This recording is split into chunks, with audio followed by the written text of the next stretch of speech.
Oke, kita mulai. Kita berdoa. Bapa di surga, kami ucap syukur buat kesempatan malam hari ini Tuhan.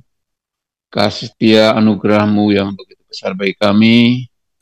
Kami sungguh bersyukur buat kekuatan kami, tapi karena Roh-Mu yang memberikan kekuatan dan kemampuan bagi kami semua. Terima kasih kalau masih ada hari ini, semula karena kemurahan Tuhan. Pimpin kami Tuhan dalam Bible Study malam hari ini. Kiranya Roh-Mu urapi setiap kami semuanya, terlebih lagi buat hamba-Mu, Pastor Pecang yang mengajar buat kami semuanya. Juga buat teman-teman kami yang saat ini sedang persiapan mungkin dalam perjalanan atau aktivitas yang lain. Kiranya Tuhan memberkati mereka dan Tuhan melindungi mereka sehingga mereka merasa campur tangan Tuhan. Terima kasih. Kami siapkan hati kami. Kami memuji dan menyembah mulia bagi anak domba, mulia, mulia bagi anak domba, sebab Engkau mulia yang layak dipuji, yang duduk di tahta dan yang akan memerintah selamanya atas semua yang di bumi. Sebab Engkau mulia yang layak dipuji, yang duduk di tahta dan yang akan memerintah selamanya atas semua yang di bumi. Katakan mulia, mulia, mulia, mulia bagi anak domba, mulia,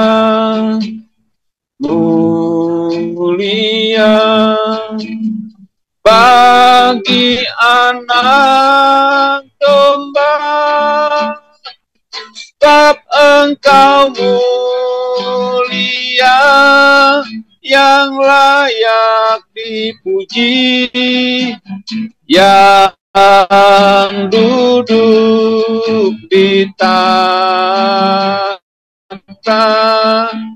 dan yang akan memerintah selamanya atas semua yang di bumi.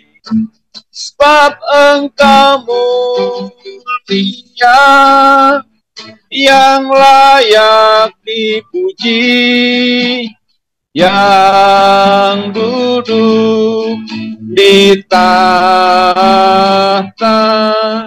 dan yang akan memerintah selamanya atas semua yang di bumi. Sekali katakan, sebab Engkau mulia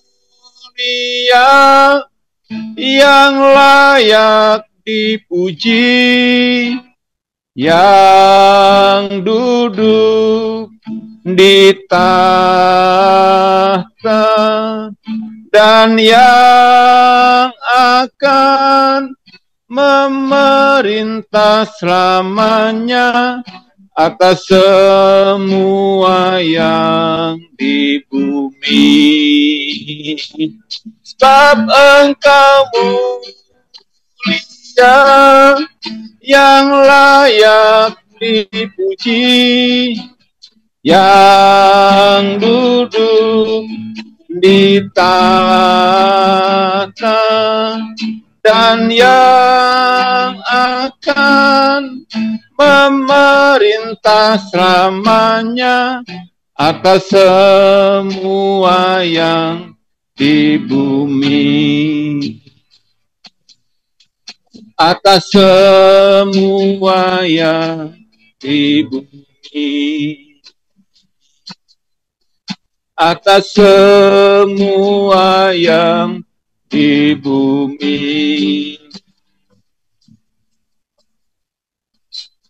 Haleluya. Mulia Engkau Tuhan kami, Kau Allah yang mulia, Kau Allah yang bertahta, Kau Tuhan, Kau Yesus. Tiada yang seperti Engkau, oh Yesus. Layaklah Kau kami tinggikan, layaklah Kau kami sembah, layaklah Kau Tuhan kami agungkan. Sebab Kau ajaib, Kau besar, Kau mulia. Ajaib karyamu, ajaib perbuatanmu, ajaib segala apa yang telah Kau perbuat bagi kami.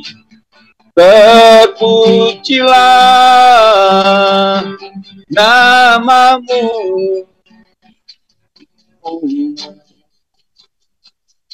Sebab itu ku bersyukur padamu Tuhan. Haleluya. Haleluya.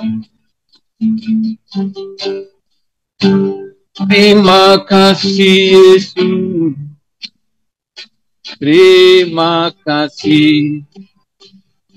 Kaulah Tuhan kami, Kaulah Allah kami, Kaulah Yesus, Firman yang menjadi manusia, Firman yang hidup. Kami bersyukur kepadamu, memiliki Allah yang seperti Engkau. Sungguh ajaib, dan kami bangga kepadamu Tuhan. Haleluya. Mari kita berdoa. Tuhan Yesus, terima kasih kami dapat mengenal Engkau lagi lewat firman-Mu, dan pengenalan akan Engkau adalah hal yang terpenting dalam hidup kami. Karena Engkaulah juru selamat kami, Engkaulah anak Allah, Engkaulah yang kudus, dan Engkau adalah yang awal dan yang akhir. Tuhan Yesus, bimbing hati kami, bimbing pikiran kami, dan bimbing segala ucapan kami, terutama ucapan hamba, agar dapat menyampaikan dengan benar tentang Engkau yang Maha Kudus. Dan Tuhan Yesus juga lindungi kami, jauhkan kami daripada pencobaan, lepaskanlah kami daripada yang jahat, karena Engkaulah yang punya kerajaan, kuasa, dan kemuliaan sampai selama-lamanya. Amin. Saudara, bagaimana saya dapat begitu percaya kepada Pak Kelvin? Karena saya sudah mengenal dia. Oh, Pak Kelvin setiap mau pendalaman Alkitab 6.30 udah standby, dan dia lakukan dengan disiplin. Bagaimana saya bisa percaya sama Pak Sony? Karena Pak Sony juga tidak pernah absen dalam hal WL di pendalaman Alkitab. Jadi saya bisa percaya karena saya mengenal. Tanpa saya mengenal, nggak mungkin saya percaya sama orang. Betul kan? Bagaimana Bu Yeni bisa percaya sama saya jauh-jauh datang dari Jakarta ke Grand Usu? Karena dia udah tahu saya pasti begini gitu loh. Jadi dia berani datang kepada saya di Grand Usu, jauh-jauh datang. Karena sudah percaya. Bagaimana bisa percaya? Karena sudah mengenal. Oke, saudara, demikian juga. Kita tidak mungkin percaya kepada Yesus tanpa kita kenal Dia. Kalau misalnya di gereja datang sebut Tuhan Yesus, tapi nggak pernah baca Alkitab, itu bukan mengenal, itu cuma tahu namanya Tuhan Yesus, Tuhan kita gitu loh. Seperti saya cuma tahu Pak Kelvin itu orangnya ganteng, kacamata gitu. Saya cuma tahu Pak Kelvin, tapi saya tidak mengenal Pak Kelvin. Demikian juga saudara, Alkitab ditulis agar kita mengenal Yesus Kristus, Juru Selamat, Diada Anak Allah, satu-satunya yang dapat membebaskan kita dari belenggu dosa dan maut. Itu tujuannya. Oleh sebab itu begitu pentingnya kita belajar pendalaman Alkitab ini agar kita mengenal. Dengan kita mengenal, kita akan percaya kepadanya. Dan percaya kepada Tuhan Yesus adalah masalah hidup atau mati. Oke, saudara, ya. Jadi nanti ini, inilah anak Allah, adalah suatu kesaksian bahwa Yesus adalah anak Allah. Pendahuluan saudara. Jika Sokrates mau masuk ke ruangan ini, kita harus berdiri dan menghormatinya. Kata Napoleon Bonaparte. Tetapi jika Yesus Kristus yang masuk ke ruangan ini, kita harus berlutut dan menyembahnya. Tabib Lukas pasti setuju dengan Jenderal Prancis yang terkenal itu. Karena dalam dua pasal ini, Lukas 3 dan Lukas 4, Tabib Lukas menjelaskan dengan jelas bahwa Yesus Kristus dari Nazaret memang anak Allah. Perhatikan para saksi yang ia hadirkan, yang semuanya menyatakan bahwa Yesus adalah anak Allah. Tok, tok, tok. Yesus adalah anak Allah dan kita harus percaya kepadanya dan berlutut menyembahnya. Ada 5 kesaksian yang dihadirkan di sini, yaitu kesaksian dari Yohanes Pembaptis, kesaksian dari Bapa dan Roh Kudus, bahkan kesaksian dari iblis, kesaksian dari kitab suci, dan kesaksian dari setan-setan. Jadi Lukas 3 dan Lukas 4 itu adalah Injil yang menyatakan bahwa Yesus adalah anak Allah. Oke, kita mulai yang pertama, kesaksian Yohanes Pembaptis, Lukas 3 ayat 1 sampai 20. Dalam tahun ke-15 dari pemerintahan Kaisar Tiberius, ketika Pontius Pilatus menjadi wali negeri Yudea dan Herodes raja wilayah Galilea, Filipus saudaranya raja wilayah Iturea dan Trachonitis dan Lisanias raja wilayah Abilene. Pada waktu Hanas dan Kayafas menjadi imam besar, datanglah firman Allah kepada Yohanes anak Zakaria di padang gurun. Maka datanglah Yohanes ke seluruh daerah Yordan dan menyerukan, bertobatlah dan berilah dirimu dibaptis dan Allah akan mengampuni dosamu. Seperti ada tertulis di dalam kitab nubuat-nubuat Yesaya, ada suara yang berseru-seru di padang gurun, persiapkanlah jalan untuk Tuhan, luruskanlah jalan baginya. Setiap lembah akan ditimbun dan setiap gunung dan bukit akan menjadi rata. Yang berliku-liku akan diluruskan, yang berlekuk-lekuk akan diratakan. Dan semua orang akan melihat keselamatan yang dari Tuhan. Lalu ia berkata kepada orang banyak yang datang kepadanya untuk dibaptis. Katanya, hai kamu keturunan buludak, siapakah yang mengatakan kepada kamu melarikan diri dari murka yang akan datang? Jadi hasilkanlah buah-buah yang sesuai dengan pertobatan. Dan janganlah berpikir dalam hatimu, Abraham adalah bapa kami. Karena aku berkata kepadamu, Allah dapat menjadikan anak-anak bagi Abraham dari batu-batu ini. Kapak sudah tersedia pada akar pohon, dan setiap pohon yang tidak menghasilkan buah yang baik akan ditebang dan dibuang ke dalam api. Orang banyak bertanya kepadanya, jika demikian, apakah yang harus kami perbuat? Jawabnya, barang siapa mempunyai 2 helai baju, hendaklah ia membaginya dengan yang tidak punya. Dan barang siapa mempunyai makanan, hendaklah ia berbuat juga demikian. Ada datang juga pemungut-pemungut cukai untuk dibaptis. Mereka bertanya kepadanya, Guru, apakah yang harus kami perbuat? Jawabnya, jangan menagih lebih banyak daripada yang ditentukan bagimu. Dan prajurit-prajurit bertanya juga kepadanya, "Dan kami, apakah yang harus kami perbuat?" Jawab Yohanes kepada mereka, "Jangan merampas dan jangan memeras, dan cukupkanlah dirimu dengan gajimu." Tetapi karena orang banyak sedang menanti dan berharap, mereka semua bertanya dalam hatinya tentang Yohanes, kalau ia adalah Mesias. Yohanes menjawab dan berkata kepada semua orang itu, "Aku membaptis kamu dengan air, tetapi ia yang lebih berkuasa daripadaku akan datang dan membuka tali kasutnya pun aku tidak layak. Ia akan membaptis kamu dengan Roh Kudus dan dengan api." Alat penampi sudah di tangannya untuk membersihkan tempat pengirikannya dan untuk mengumpulkan gandumnya ke dalam lumbungnya. Tetapi debu jerami itu akan dibakarnya dalam api yang tak terpadamkan. Penghakiman, saudara ya. Dengan banyak nasihat lain, Yohanes memberitakan Injil kepada orang banyak. Akan tetapi, setelah ia menegur raja wilayah Herodes karena peristiwa Herodias, istri saudaranya, dan karena segala kejahatan lain yang dilakukannya, raja itu menambah kejahatannya dengan memasukkan Yohanes ke dalam penjara. Saudara, kesaksian dari Yohanes Pembaptis tentang Yesus. Ketika Yohanes Pembaptis muncul, tidak ada suara kenabian yang terdengar di Israel selama 400 tahun. Kedatangannya merupakan bagian dari waktu Allah yang sempurna, karena segala sesuatu yang berkaitan dengan anak Allah selalu tepat waktu. Ya, Galatia 4 ayat 4, Yohanes 2 ayat 4, dan Yohanes 13 ayat 1.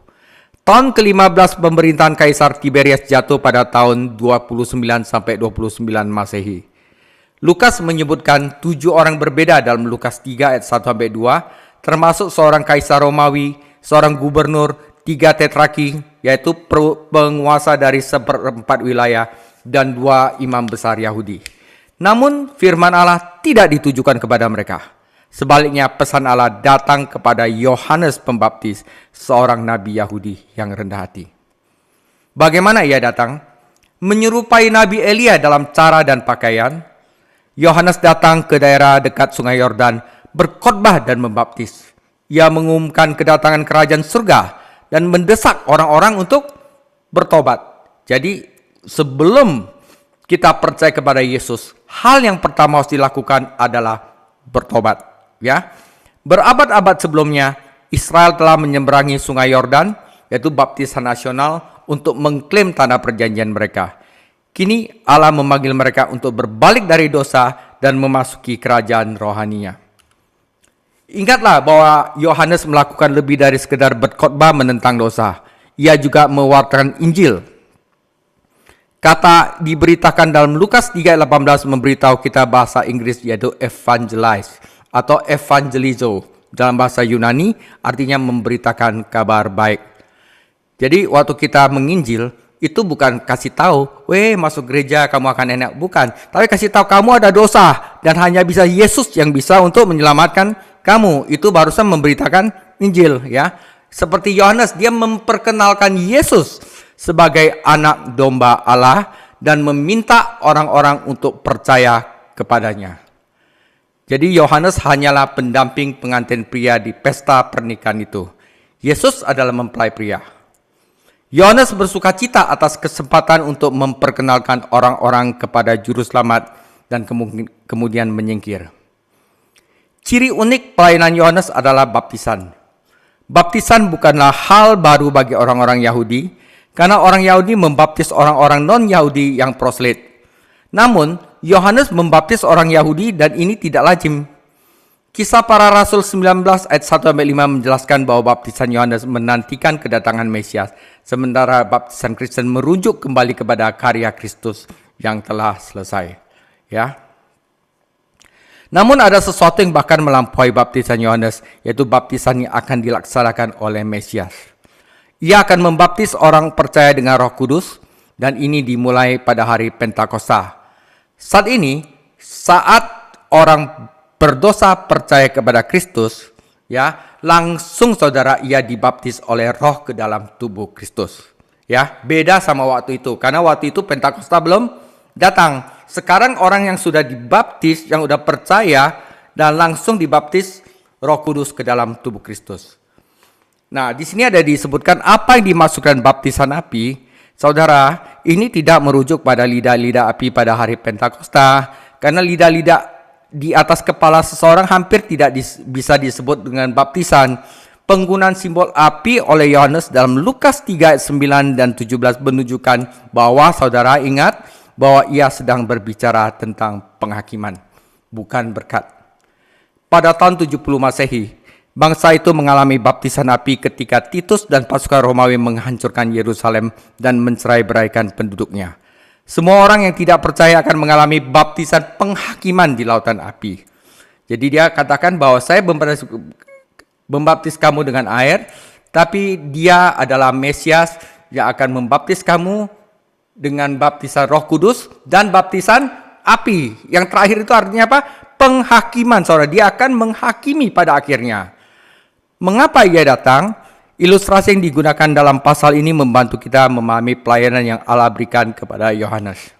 Pertama-tama, Yohanes Pembaptis adalah suara yang berseru-seru di padang gurun.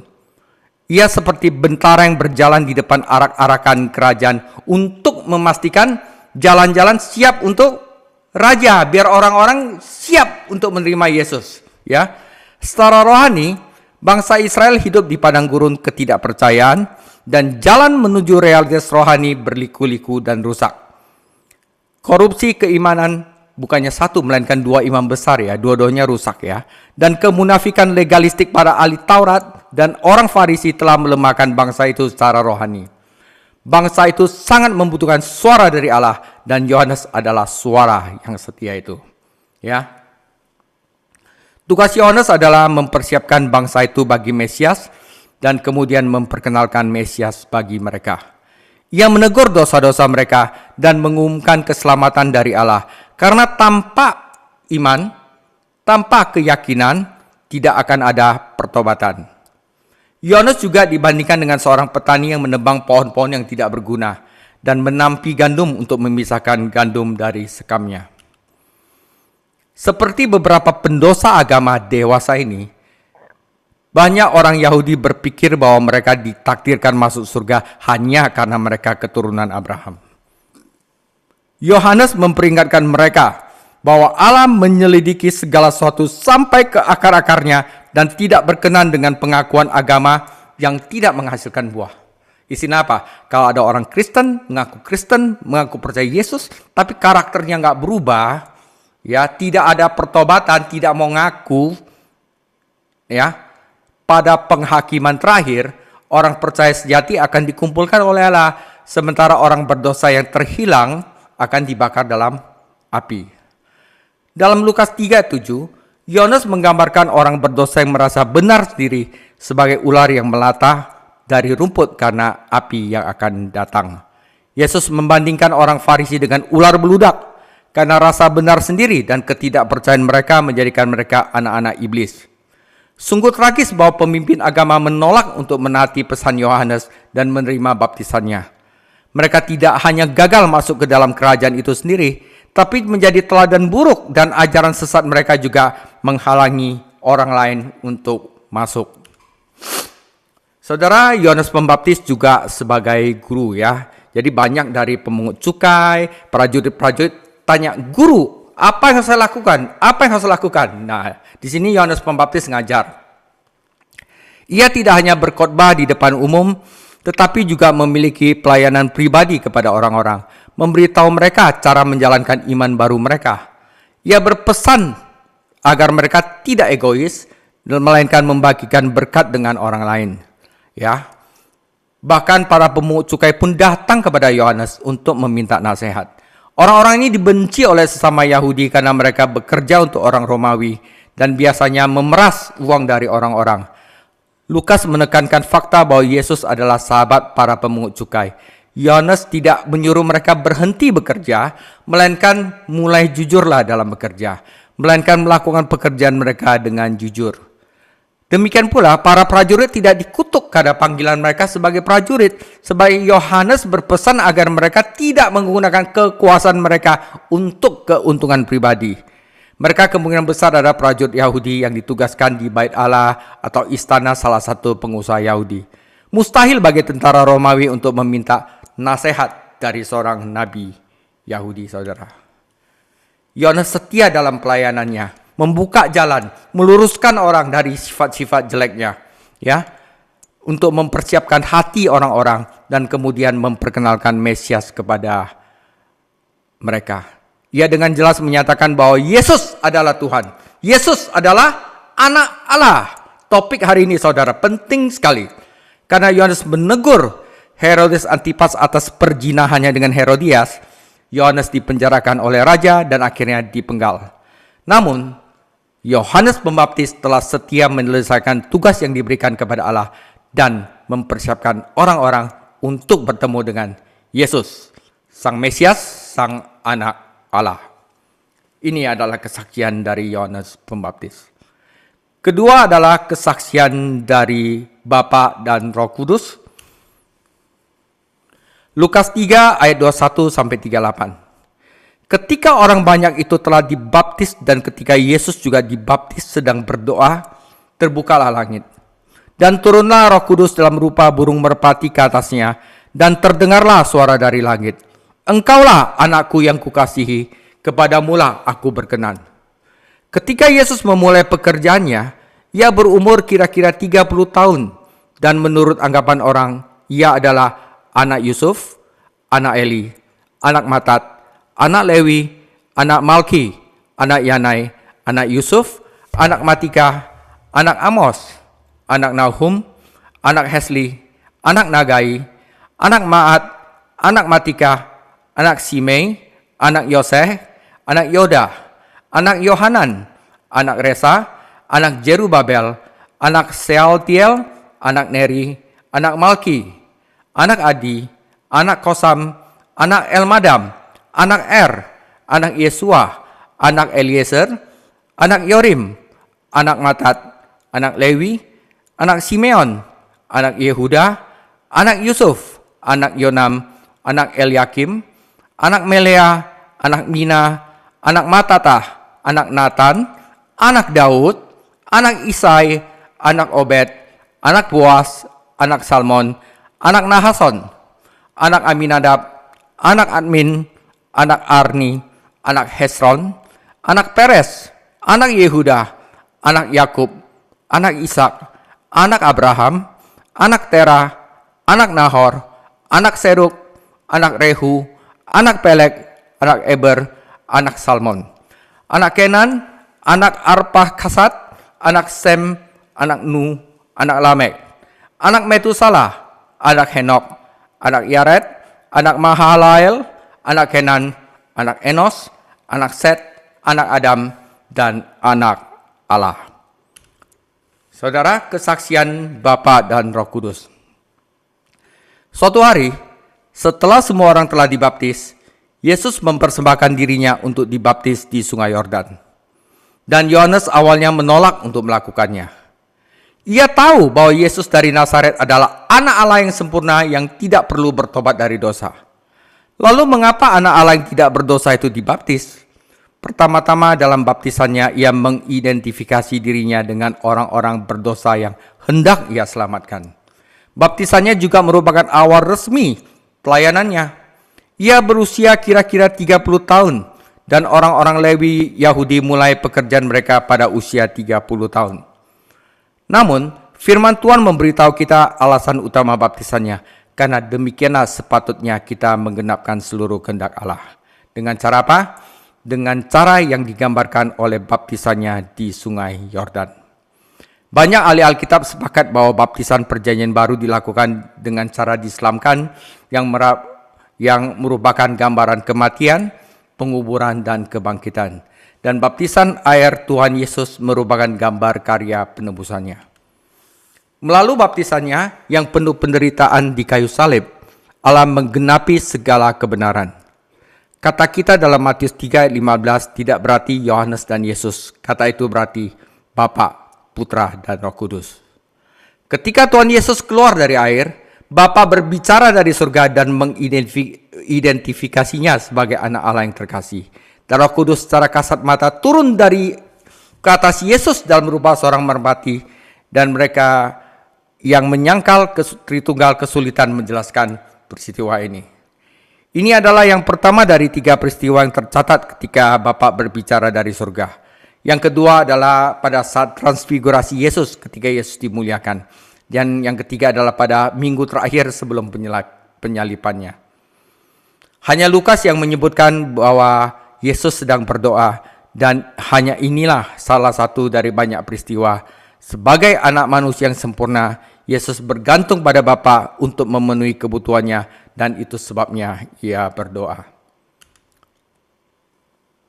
Lukas menyela narasinya pada titik ini dan memberikan kita silsilah Yesus. Silsilah Matius itu dimulai dari Abraham, berlanjut kepada Yesus. Itu dari kingship. Ya, karena Matius itu adalah, Yesus adalah anak raja. Jadi dari Raja Daud dan raja-raja yang akhirnya turun kepada Yusuf. Dan sementara Lukas memberikan kita dari silsilah Maria, dari silsilah ibunya. Jadi Yesus adalah anak manusia dari keturunan biologis. Kalau Matius itu dari keturunan kerajaan, ya. Lukas 3 ayat 23 dapat diterjemahkan, ketika ia memulai pelayanannya, Yesus berumur kira-kira 30 tahun, ya, diduga anak Yusuf, sebenarnya anak Eli, yaitu nenek moyang Maria. Kenapa di situ tidak disebutkan Maria, disebutkan Yusuf? Karena Maria sendiri tidak akan disebutkan karena tidak lazim bagi perempuan disebutkan dalam silsilah resmi. Meskipun Matius di dalamnya ada menyebutkan 4 wanita, bahkan itu semuanya adalah wanita pendosa, ya. Dengan menempatkan silsilah di sini, Lukas mengingatkan para pembacanya bahwa anak Allah juga adalah anak manusia yang lahir ke dunia ini, yang diidentifikasikan dengan kebutuhan dan permasalahan umat manusia. Karena Yusuf dan Maria sama-sama berasal dari garis keturunan Daud.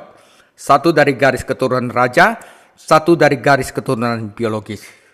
Silsilah-silsilah inilah yang membuktikan bahwa Yesus dari Nazaret memiliki hak yang sah atas tata Daud. Oke?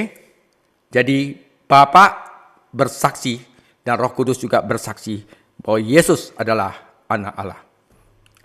Yang ketiga, kesaksian dari iblis.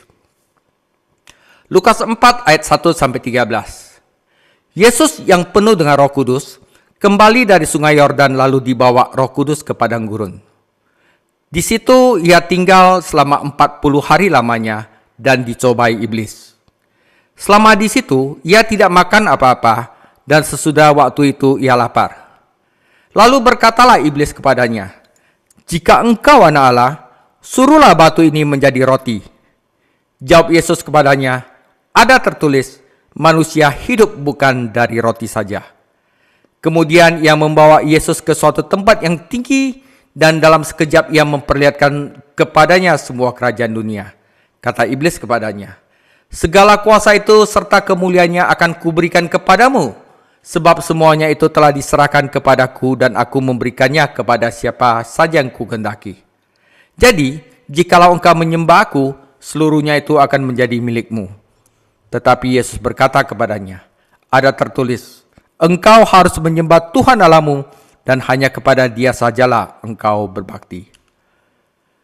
Kemudian ia membawa Yesus ke Yerusalem dan menempatkan dia di bubungan bait Allah, lalu berkata kepadanya, "Jika engkau anak Allah, jatuhkanlah dirimu dari sini ke bawah.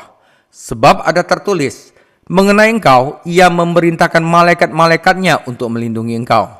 Dan mereka akan menantang engkau di atas tangannya supaya kakimu jangan terantuk kepada batu." Yesus menjawabnya, katanya, "Ada firman, jangan engkau mencobai Tuhan Allahmu." Setelah iblis mengakhiri semua percobaan itu, dia mundur daripadanya dan menunggu waktu yang baik. Saudara, kesaksian dari iblis. Bahkan musuh pun harus mengaku bahwa Yesus adalah anak Allah. Ya, kata, "Jikalau engkau anak Allah," bukanlah sebuah anggapan, melainkan sebuah penegasan. Artinya apa, saudara? Mengingat fakta bahwa engkau adalah anak Allah, jadi kenyataan keilahiannya menjadi dasar untuk pencobaan pertama dari 3 pencobaan. "Jika engkau anak Allah," bantah setan, "mengapa engkau lapar? Engkau dapat mengubah batu menjadi roti." Jadi iblis ingin Yesus melanggar kehendak Bapa dengan menggunakan kuasa ilahinya untuk kepentingannya sendiri. Mengapa Yesus dicobai? Salah satu alasannya karena itu membuktikan bahwa perkenanan Bapa memang layak. Yesus memang anak yang terkasih, yang selalu melakukan apapun yang menyenangkan Bapaknya. Ya, dalam pencobanya, Yesus juga menyingkapkan taktik musuh dan menunjukkan kepada kita bagaimana kita dapat menang ketika kita dicobai. Pengalaman ini membantu mempersiapkan Tuhan kita untuk pelayanannya sebagai imam besar kita yang penuh simpati, ya. Dan kita dapat datang kepadanya untuk meminta pertolongan yang kita butuhkan untuk mengalahkan si penggoda. Kenapa? Karena dia telah lulus untuk mengalahkan si penggoda. Dengan menggunakan apa? Dengan menggunakan firman Tuhan. Jadi sekali lagi, firman Tuhan itu sangat penting sekali saudara ya. Yesus sendiri pun mempergunakannya. Adam yang pertama dicobai di taman yang indah, gagal. Adam yang terakhir dicobai di padang gurun berbahaya dan berhasil. Saudara, kita memiliki sumber daya rohani yang sama seperti yang Yesus gunakan ketika dia menghadapi dan mengalahkan setan. Pertama adalah doa, kedua adalah kasih Bapa, kuasa Roh Kudus, dan firman Tuhan. Seperti yang dikatakan ada tertulis. Selain itu, kita memiliki juru selamat yang bersyafaat di surga yang telah mengalahkan musuh sepenuhnya. Setan menggoda kita untuk mengeluarkan yang terburuk dalam diri kita. Tetapi Tuhan dapat menggunakan pengalaman-pengalaman sulit ini untuk memasukkan yang terbaik ke dalam diri kita. Pencobaan adalah senjata setan untuk mengalahkan kita, tetapi dapat menjadi alat Allah untuk membangun kita. Saudara, dalam pencobaan pertama, setan menyatakan pasti ada yang salah dengan kasih Bapa karena anak yang terkasih lapar. Ya. Dahulu kala Israel kelaparan di padang gurun, Allah mengirimkan roti dari surga kepada mereka. Jadi pastilah Yesus dapat menggunakan kuasa ilahinya untuk memberikan makan diri sendiri dan menyelamatkan hidupnya. Setan secara halus menggunakan pendekatan yang sama ini kepada Hawa. Allah merahasiakan sesuatu daripadamu. Mengapa kamu tidak dapat memakan buah dari setiap pohon dari taman ini? Jika ia sungguh-sungguh mengasihi kamu, ia akan membagi semuanya dengan kamu. Saudara, jangan tertipu saudara. Ya, percaya aja bahwa dia adalah Allah terkasih yang akan baik bagi kita semua. Ya, jangan tertipu ya, karena kita harus mengenal dia. Mengenal dia adalah baik lewat pengenalan akan firman Tuhan saudara. Tetapi ujiannya bahkan lebih halus lagi saudara nanti. Karena setan meminta Yesus untuk memisahkan yang jasmani dari rohani. Dalam kehidupan Kristen, makan adalah aktivitas rohani. Dan kita dapat menggunakan makanan kita sehari-hari untuk memuliakan Allah. Setiap kali kita melabeli berbagai aspek kehidupan kita sebagai fisik, material, finansial, atau spiritual, kita itu cenderung mengabaikan Allah di area-area yang seharusnya menjadi miliknya.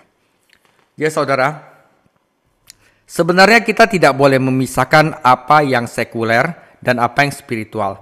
Kita sebagai anak-anak Allah tidak ada pemisahan lagi antara spiritual dan sekuler. Jadi istilah apa? Dalam keluarga kita, dalam pekerjaan kita, kita harus menerapkan yang spiritual ke dalam seluruh aspek kehidupan kita. Kita nggak boleh bagi-bagi. Oh, saya lagi kerja, berarti saya harus yang sekuler yang dipakai ilmunya. Oh, kalau saya lagi di gereja, saya pakai yang spiritual, bukan. Tapi di dalam semua aspek kehidupan kita harus memakai yang spiritual, saudara. Ya, kita cenderung mengabaikan Allah kadang-kadang di area-area yang seharusnya semuanya itu adalah miliknya. Ya, jadi Yesus tidak saja hadir di dalam gereja, tetapi dalam setiap hidup kita. Kristus harus menjadi yang utama dalam segala hal, atau dia tidak akan menjadi utama dalam apapun. Gak ada yang tengah-tengah, saudara. Jangan ada pemisahan. Lebih baik lapar akan kehendak Allah daripada kenyang di luar kehendak Tuhan. Nah, ketika Tuhan Yesus mengutip Ulangan 8 ayat 3, dia menekankan kata manusia. Sebagai anak Allah yang kekal, dia memiliki kuasa untuk melakukan apapun. Tetapi sebagai anak manusia yang rendah hati, dia hanya memiliki wewenang untuk melakukan apa yang dikehendaki oleh Bapa. Perhatikan baik-baik Yohanes 5 ayat 17 nanti, ayat 30.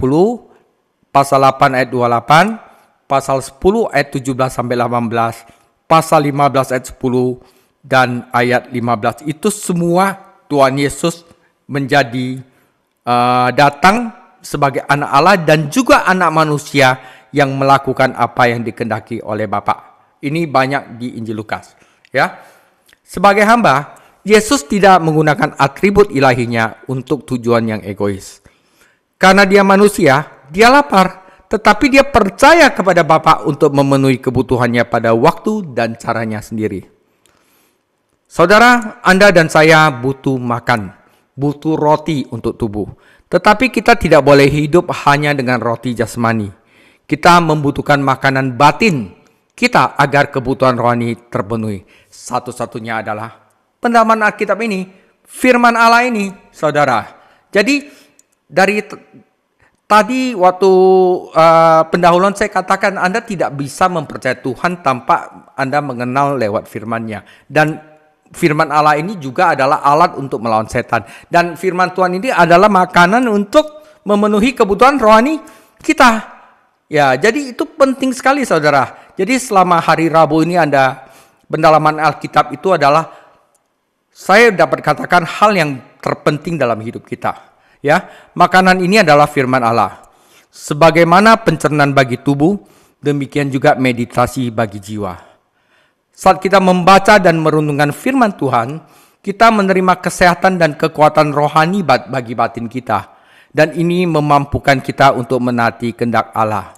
Jadi saudara, firman Tuhan itu bukannya cuma hanya, wah kita harus mempelajari apa larangan-larangan Tuhan, bukan. Tapi untuk mengenal siapa itu Yesus, siapa itu anak Allah, siapa yang perlu kita percaya, dan siapa yang perlu kita sembah. Ya, tanpa kita mengenal dia lewat firman Tuhan, kita tidak mungkin percaya kepada dia, saudara.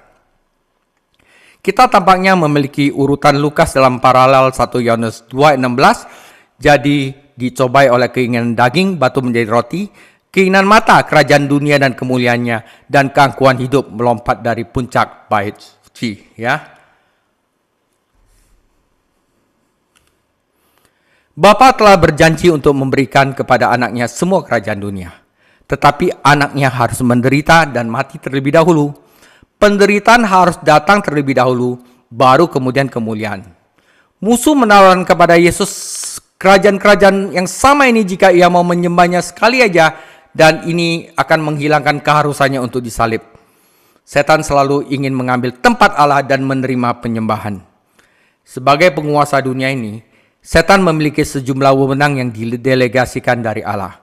Suatu hari nanti ia akan berbagi wewenang ini dengan Antikristus, manusia durhaka yang akan memerintah dunia dalam waktu singkat. Tawaran setan kepada Kristus mesah, tetapi persyaratannya tidak dapat diterima dan juru selamat menolaknya. Sekali lagi, Yesus mengutip firman Tuhan kali ini Ulangan 6 ayat 13. Setan tidak mengatakan apapun tentang pelayanan, tetapi Yesus tahu bahwa apapun yang kita sembah, kita itu adalah yang kita layani. Melayani Tuhan adalah kebebasan sejati, tetapi melayani setan adalah belenggu yang mengerikan. Pola Tuhan adalah memulai dengan penderitaan dan mengakhiri dengan kemuliaan.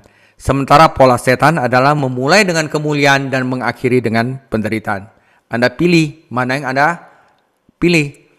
Setan ingin kita mengorbankan yang kekal demi yang sementara dan dengan mengambil jalan yang mudah. Saudara, tidak ada jalan pintas dalam kehidupan Kristen dan tidak ada jalan mudah menuju kemenangan dan kedewasaan rohani. Ya, saudara, saya mau fitness untuk jadi otot aja, saya sakit-sakit dulu, saudara ya. Nggak ada jalan pintas, saya suntik apa bisa gelendung gitu, ya kan? Harus sakit dulu, saudara. Nah, jika anak Allah yang sempurna harus tergantung di kayu salib sebelum ia dapat duduk di tata, maka murid-muridnya seharusnya tidak mengharapkan jalan hidup yang lebih mudah. Setan mempertanyakan kasih Bapa ketika ia mencobai Yesus untuk mengubah batu menjadi roti. Ia mempertanyakan pengharapannya ketika ia menawarkan kerajaan-kerajaan dunia kepada Yesus di sisi salib ini. Setan mempertanyakan kesetiaan Bapa ketika ia meminta Yesus melompat dari bait suci dan membuktikan bahwa Bapa akan menepati janjinya. Dengan demikian, musuh sebenarnya telah menyerang 3 kebajikan dasar Kristen yang kita telah belajar di apologetika: iman, pengharapan, dan kasih, saudara. Puncak itu merupakan puncak tertinggi di sudut tenggara bait suci, jauh di atas lembah Kidron. Setan dapat menggoda kita bahkan di kota suci, di bagian tinggi bait suci. Setan bahkan dapat menggoda kita di dalam gereja, saudara. Ya, yang penting bukan di dalam gerejanya, saudara, tapi firman yang engkau taruh di dalam bait suci sejati Anda, yaitu di dalam hati kita. Mengikuti teladan Yesus, setan memutuskan untuk mengutip kitab suci dan ia memilih Mazmur 91 ayat 11 sampai 12. Tentu saja ia salah mengutip janji itu, dan lagi pula ia menghilangkan kata dalam segala jalanmu. Ya, ketika seorang anak Allah berada dalam kehendak Allah, ia dapat menuntut perlindungan dan pemeliharaan Bapa. Tetapi jika ia dengan sengaja mendapat masalah dan berharap Allah menyelamatkannya, ia sedang mencobai Allah. Ketika kita mencobai Allah, atau kita memaksanya atau menantangnya untuk bertindak bertentangan dengan firman-Nya, saudara, menguji kesabaran Allah adalah hal yang berbahaya dan mematikan. Meskipun Dia panjang sabar dan murah hati, Tuhan kita tetap berkata, tetapi ada tertulis.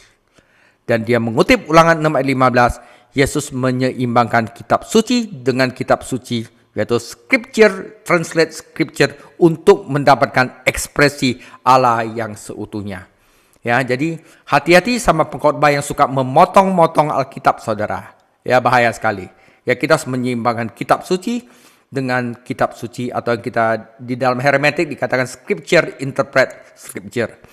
Jika Anda memisahkan ayat-ayat ini dari konteksnya atau bagian-bagian keseluruhan dari wahyu kitab suci, saudara, Anda dapat membuktikan hampir apapun dari Alkitab, saudara.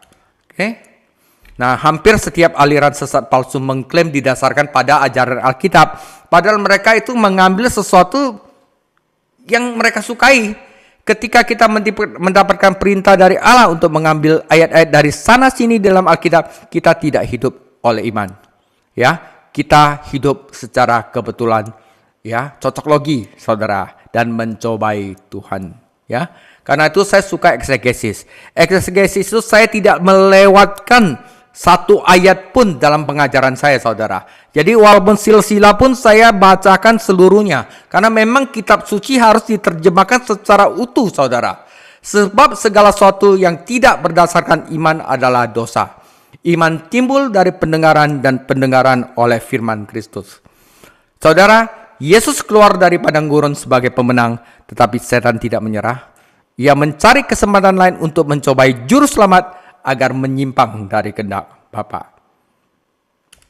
Saudara, yang keempat adalah kesaksian dari kitab suci itu sendiri. Ya.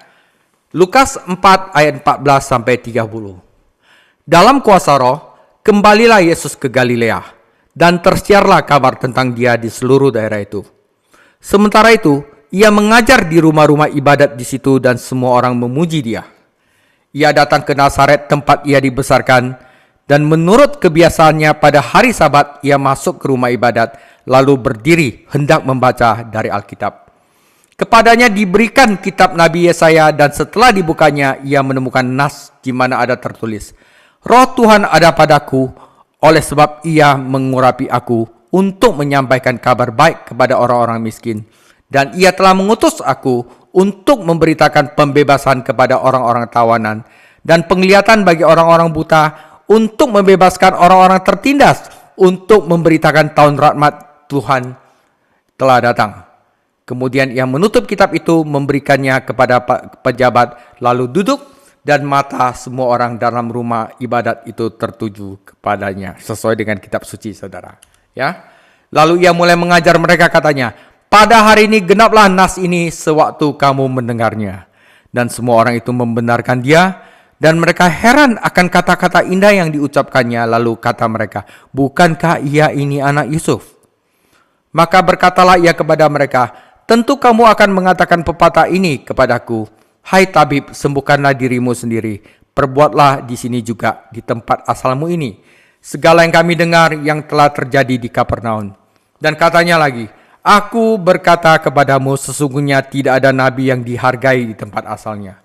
Dan aku berkata kepadamu, dan kataku ini benar, Pada zaman Elia terdapat banyak perempuan janda di Israel ketika langit tertutup selama 3 tahun dan 6 bulan dan ketika bahaya kelaparan yang hebat menimpa seluruh negeri. Tetapi Elia diutus bukan kepada salah satu dari mereka, melainkan kepada seorang perempuan janda di Sarfat di tanah Sidon.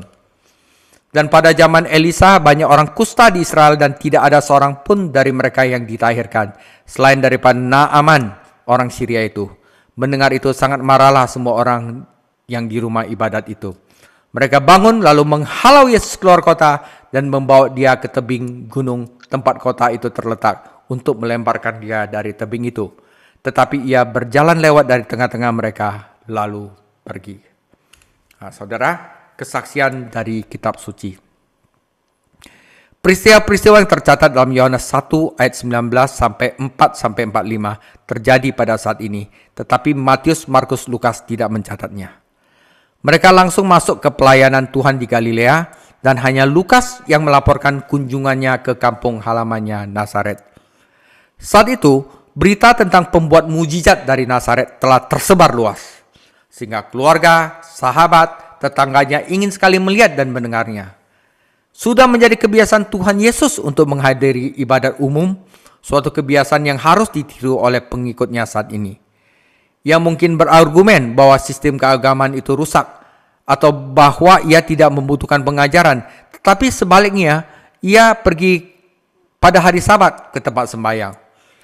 Kebaktian di sinagoga biasanya dibuka dengan doa memohon berkat Tuhan dan kemudian pembacaan pengakuan imam tradisional Ibrani.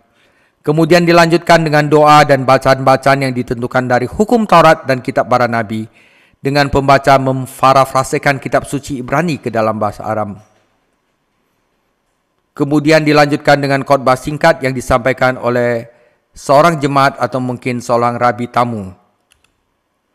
Jika seorang imam hadir, ibadah ditutup dengan berkat. Jika tidak, salah seorang awam berdoa dan pertemuan dibubarkan. Yesus diminta untuk membaca teks kitab suci dan ia menyampaikan khotbah. Bagian yang dibacakannya mencakup Yesaya 61 ayat 1 sampai 2. Ia membeli teksnya.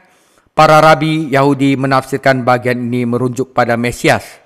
Dan orang-orang di sinagoga mengetahuinya. Ya, Yesaya itu menunjuk kepada Mesias. Tetapi bayangkan betapa terkejutnya ketika Yesus dengan berani mengatakan bahwa ayat itu ditulis tentang dia. Dan bahwa ia datang untuk mengantarkan tahun rahmat dari Tuhan. Artinya apa? Dia mengakui bahwa apa yang ditulis oleh firman Tuhan di Yesaya itu adalah menunjukkan bahwa dia adalah anak Allah. Ya, referensi di sini adalah tahun Yobel yang dijelaskan dalam Imamat 25. Setiap tahun ke-7 adalah tahun Sabat bagi bangsa Israel, ketika tanah dibiarkan beristirahat, dan setiap tahun ke-50 ditetapkan sebagai tahun Yobel. Tujuan utama dari tahun khusus ini adalah untuk menyeimbangkan sistem ekonomi. Jadi, para budak dibebaskan, dikembalikan ke keluarga mereka, properti yang dijual dikembalikan ke pemilik aslinya, semua hutang dibatalkan, tanah dibiarkan terlantar sementara, manusia dan binatang dapat beristirahat dan bersukacita di dalam Tuhan, saudara. Nah, inilah apa yang dilakukan Tuhan Yesus ya. Yesus menerapkan semua ini dalam pelayanan sendiri. Bukan dalam arti politik atau ekonomi, tetapi dalam arti jasmani dan rohani. Dia tentu saja telah membawa kabar baik tentang keselamatan bagi orang berdosa yang sudah bangkrut, saudara. Ya, sudah hancur, dan kesembuhan bagi orang-orang yang patah hati dan tertolak. Ya, seperti kita sekarang, saudara. Kita punya masyarakat itu sudah rusak, hancur, saudara. Dan kita sedang menunggu apa yang akan Tuhan Yesus lakukan untuk membebaskan kita dari semuanya itu. Dia telah membebaskan banyak orang dari kebutaan, dari perbudakan setan, dari penyakit, bahwa sungguh ini adalah tahun Yobel rohani bagi bangsa Israel. Masalahnya, saudara, para pendengarnya tidak mau percaya kepadanya. Mereka hanya memandangnya sebagai putra dari anak tukang kayu. Putra Maria dan Yusuf yang mereka saksikan tumbuh besar di kota mereka sendiri. Lebih lanjut, mereka ingin dia melakukan mujizat yang sama di Nazaret seperti yang dia lakukan di Kapernaum. Tetapi dia menolak. Itulah arti dari frasa tabib, sembuhkanlah dirimu sendiri, lakukanlah mujizat. Awalnya mereka mengagumi caranya mengajar, tetapi tak lama kemudian kekagumannya mereka berubah menjadi pemusuhan. Mengapa? Karena Yesus mulai mengingatkan mereka akan kebaikan Allah kepada bangsa-bangsa lain. Ya, dia katakan dari mana saudara? Pakai frasa apa? Nabi Elia dan Nabi Elisa. Ya, saudara coba perhatikan. Nabi Elia melewati semua janda Yahudi dan menolong sebuah janda non-Yahudi di Sidon. Itu artinya apa? Nabinya Tuhan juga akan menyelamatkan orang-orang Gentile. Dan penggantinya Elisa menyembuhkan seorang non-Yahudi yang sakit kusta dari Syria. Sisanya tidak disembuhkan. Nah, pesan kasih karunia Tuhan yang Tuhan masukkan ke dalam pengajarannya di sinagoga merupakan pukulan bagi eksklusivisme Yahudi yang angkuh di jemaat itu. Dan mereka tidak mau bertobat. Bayangkan anak dari kota asal ini mengatakan bahwa orang Yahudi harus diselamatkan oleh kasih karunia. Seperti orang-orang non-Yahudi. Saudara, jemaat itu sangat marah. Mereka mengambil tindakan untuk membunuh Yesus. Saudara, Saint Augustine berkata, mereka mencintai kebenaran ketika kebenaran itu mencerahkan mereka. Tetapi membenci kebenaran ketika kebenaran itu menuduh mereka. Saudara, hari-hari ini juga begitu. Kalau kebenaran itu kayaknya senang bagi kita ya, ada berkat ya kita senang. Tapi kalau kebenarannya kita ngomong Anda berdosa, Anda harus bertobat, kita nggak suka saudara. Ya, hal ini berlaku banyak jemaat dewasa ini. Orang-orang ingin mengatakan perkataan yang manis, perkataan yang ramah, tetapi tidak mau menghadapi kebenaran. Meskipun orang-orang di Nazaret tidak percaya, Kitab Suci menyatakan bahwa Yesus dari Nazaret adalah Anak Allah. Perkataannya itu yang sah, saudara. Mesias yang diutus untuk mengenapi janji-janjinya. Orang-orang tidak menginginkannya dan menolak tahun Yobelnya. Suatu hari akan menghadapi hari pembalasan Allah kita, saudara. Itu adalah kesaksian dari kitab suci. Saudara, kesaksian terakhir adalah kesaksian dari setan-setan. Yang terakhir ya. Lukas 4 ayat 31 sampai 44. Kemudian Yesus pergi ke Kapernaum, ya, sebuah kota di Galilea, lalu mengajar di situ pada hari-hari Sabat. Mereka takjub dengan pengajarannya, sebab perkataannya penuh kuasa. Di dalam rumah ibadat itu ada seorang kerasukan setan, dan ia berteriak dengan suara keras, "Hai Yesus, hai engkau Yesus, orang Nazaret, apa urusanmu dengan kami? Engkau datang hendak membinasakan kami. Aku tahu siapa engkau, yang kudus dari Allah." Wah, ya, setan-setan pun bersaksi bahwa Yesus adalah apa? Anak Allah. Tetapi Yesus menghardik ya katanya, "Diam, keluarlah daripadanya." Dan setan itu pun mengempaskan orang itu ke tengah-tengah orang banyak, lalu keluar daripadanya dan sama sekali tidak menyakitinya. Dan semua orang takjub, lalu berkata seorang kepada yang lain, katanya, "Alangkah hebatnya perkataan ini. Sebab dengan penuh wibawa dan kuasa ia memberi perintah kepada roh-roh jahat dan mereka pun keluar. Dan tersebarlah berita tentang dia kemana-mana di daerah itu." Kemudian ia meninggalkan rumah ibadat itu dan pergi ke rumah Simon. Adapun ibu mertua Simon demam keras dan mereka meminta Yesus supaya menolong dia. Maka ia berdiri di sisi perempuan itu lalu menghardik demam itu dan penyakit itu pun meninggalkan dia. Perempuan itu segera bangun dan melayani mereka. Ketika matahari terbenam, semua orang membawa kepadanya orang-orang sakitnya yang menderita bermacam-macam penyakit. Ia pun meletak tangannya atas mereka masing-masing dan menyembuhkan mereka. Dan banyak orang keluar juga setan-setan sambil berteriak, "Engkau adalah Anak Allah, Yesus adalah Anak Allah." Lalu ia dengan keras melarang mereka dan tidak memperbolehkan mereka berbicara karena mereka tahu bahwa ia adalah Mesias. Ketika hari siang, Yesus berangkat dan pergi ke suatu tempat yang sunyi, tetapi orang banyak mencari dia, lalu menemukannya dan berusaha menahan dia supaya jangan meninggalkan mereka. Tetapi ia berkata kepada mereka, "Juga di kota-kota lain aku harus memberitakan Injil Kerajaan Allah, sebab untuk itulah aku diutus." Lalu ia memberitakan Injil di dalam rumah-rumah ibadat di Yudea. Kelima adalah kesaksian setan-setan bahwa Yesus adalah Anak Allah. Yesus meninggalkan Nazaret dan mendirikan markasnya di Kapernaum, rumah Petrus, Andreas, Yakobus, dan Yohanes. Ia mengajar secara teratur di sinagoga dan membuat orang-orang takjub dengan otoritas pesannya. Ia semakin takjub dengan otoritasnya atas setan-setan. Mengapa seorang pria yang kerasukan setan mau menghadiri sinagoga? Apakah ia tahu Yesus akan ada di sana? Tuhan kita tidak ingin setan-setan bersaksi tentangnya. Jadi ia menyuruh mereka diam dan mengusir mereka. Tentu saja setan-setan itu tahu bahwa Yesus adalah anak Allah. Dan mengetahui hal ini mereka gemetar. Setelah kebaktian, Yesus pergi ke rumah Petrus dan di sana ia menyembuhkan ibu mertua Petrus. Tabib Lukas mencatat bahwa ia sedang demam hebat. Saat matahari terbenam, setelah sabat berakhir dan penyembuhan diizinkan, banyak orang membawa rumah orang sakit dan menderita ke rumah Petrus dan memohon Yesus untuk menolong mereka. Sekali lagi, ia membungkam setan-setan yang mengakuinya sebagai anak Allah. Penutup. Saudara, Tuhan Yesus pasti lelah ya setelah hal-hal yang dilakukannya, ya setelah hari melelahkan. Namun ia bangun keesokan paginya untuk berdoa. Dalam doanya ia menemukan kekuatan dan kuasanya untuk melayani. Dan kita pun harus demikian. Pagi-pagi berdoa, Tuhan Yesus adalah anak Allah. Saudara, inilah kesaksian tentang Yesus, Sang Mesias, anak Allah, anak manusia, dan anak Allah. Tuhan Yesus memberkati, dan minggu depan kita akan masuk perbedaan yang dihasilkan Yesus, yaitu Lukas 5. Oke, kita naikkan satu. Anak Allah, Yesus namanya, menyembuhkan,